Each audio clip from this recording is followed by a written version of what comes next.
On November 7th, pastors and parish leaders from various parishes across the Diocese of Scranton gathered here at the Diocesan Pastoral Center to take part in a special diocesan consultation.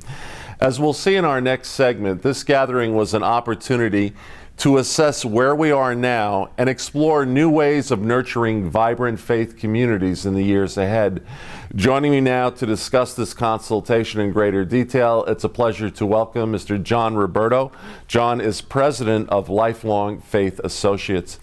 John, before we get into our discussion about the consultation, tell me a little bit about the work you've been involved with the last few years.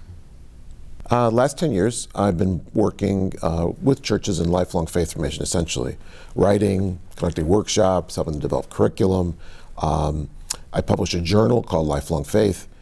We do 1 or 2 books a year in faith formation. And basically, I'm working with leadership in congregations, Roman Catholic as well as other denominations, Christian denominations, really helping them develop approaches that are 21st century focused. So what's going on in the lives of our families, individuals, how do we do faith formation across all the ages and generations, how do we use digital tools and technologies to make that work, basically how to strengthen that whole, how do we proclaim the gospel, invite people into relationship with Christ, help them grow for a lifetime. John, speaking of the work you're doing with various dioceses across the country, you had the opportunity to facilitate a session here in the Diocese of Scranton. What was that consultation all about? Catherine and I, worked up a process to begin to think about how to take the bishop's pastoral vision and continue developing that at the kind of the ground floor, at the parish level. How do we inspire parishes, motivate parishes to really begin to design initiatives and projects that help them move ahead in really adapting and creatively responding to the 21st century church. So the diocese has made lots of changes that have gone on in terms of parish life and leadership and structures.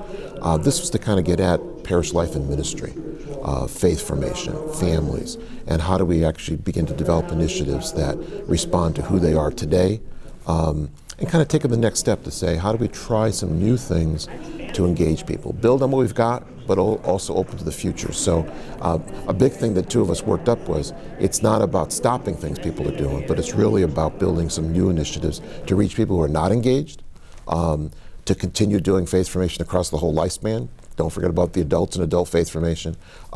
Strengthen worship, be more hospitable as welcoming communities. So a lot of the vision in the bishop's letter, and his vision, is just how do you make it actionable? So how do you take the vision and make it, kind of produce actionable results, projects, initiatives at the parish level? So yesterday was kind of that bridge between vision and projects. How do we get there? And so the people who came really went through a process of affirming the vision, naming the kinds of areas that need to happen, things that have to happen to make the vision come alive.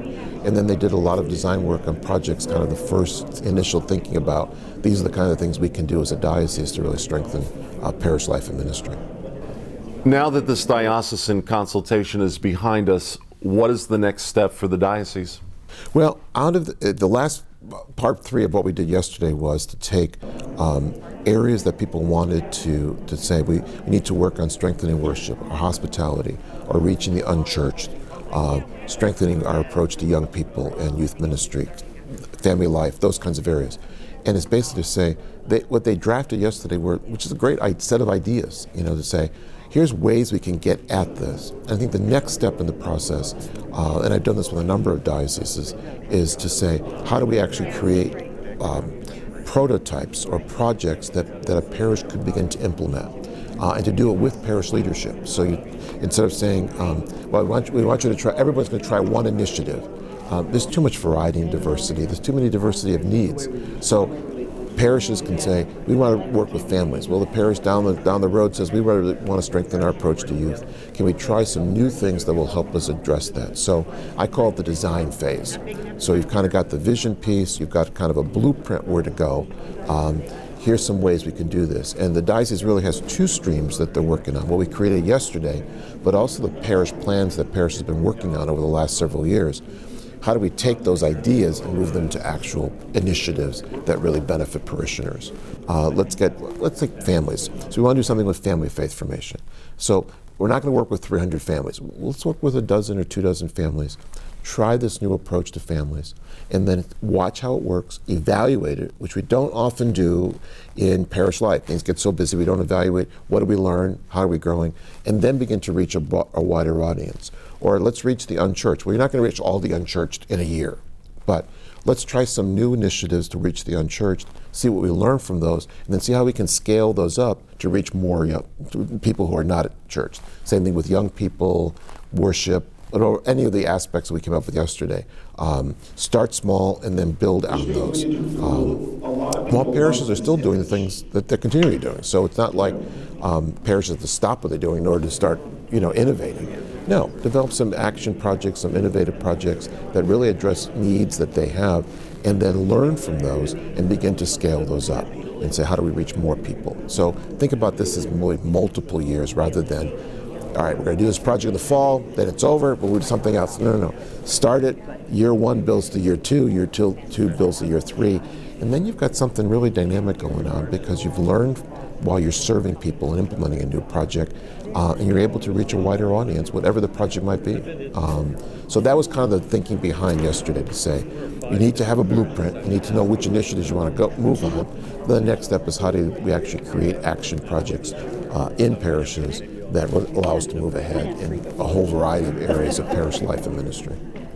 John, quite often individual parishes are working on their own, trying to figure out what they're going to do in the future. Yesterday was an opportunity for them to come together, dialogue, interact, and kind of look at the same things that they all share in common. Why is there such power in a moment like that? Even though every parish is unique, its people are unique, its context is unique, the kinds of challenges they face are really all held in common, because they're broader challenges than just what's going on in our community. They're diocesan-wide, they're nation-wide kind of challenges.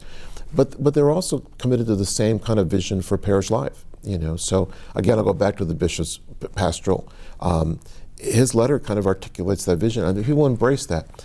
How they implement it might be very unique to every single parish, but what they implement might be held in common. So when you come together yesterday, and you share stories, you realize, oh, you're struggling with the same thing I am. So it's not just, as somebody said yesterday, well, it's just not my parents who aren't coming to Mass every week. No, everyone says, it's all our parents, okay? So you feel that camaraderie, but you also feel the kind of the urgency to say, let's address this. But I can't address it alone as a parish. We've got so many things going on, but maybe 3 or 4 parishes together with some diocesan support, we can get at how do we get engaged families more fully in parish life? How can we reach those families at home? How can we help them, do faith formation with their children? So when you come together, you get that kind of support to say, yes, we're all unique and we're all going to implement this differently. So it's not a one-size-fits-all, but we can design things together, we can have a common vision together, we can support each other in doing this, and I think the diocese is really ready to just wrap its arms around people and say, we want to walk with you towards the future. Because my hope in so many of these initiatives that I do with dioceses is that these parishes who start down this road become kind of teaching parishes. So people say, well, how are you doing family catechesis? Come over and sit in one night and let me show you what we do. Well, how are you welcoming people and come over and just join us one Sunday morning and watch how we do that, So you start to get parishes that can begin to model these new projects. I always say that's why you have a diocese, so you can have that variety and support and encouragement for parishes who are thinking about it, but they're not quite sure yet or ready yet. They can experience it because these other parishes have taken it and run with it. That's what people, I think, experienced yesterday, that, wow, my agenda is a shared agenda. And having the bishop there saying, this, as a diocese, we want to move in this direction. We want to support our parishes. We have a common vision. How do we implement that vision? That's huge, absolutely huge. Having pastors there and lay leadership there, huge that people move in that direction. It's the way we're going to strengthen parishes. And a diocese that's kind of supporting, encouraging that makes all the difference in the world.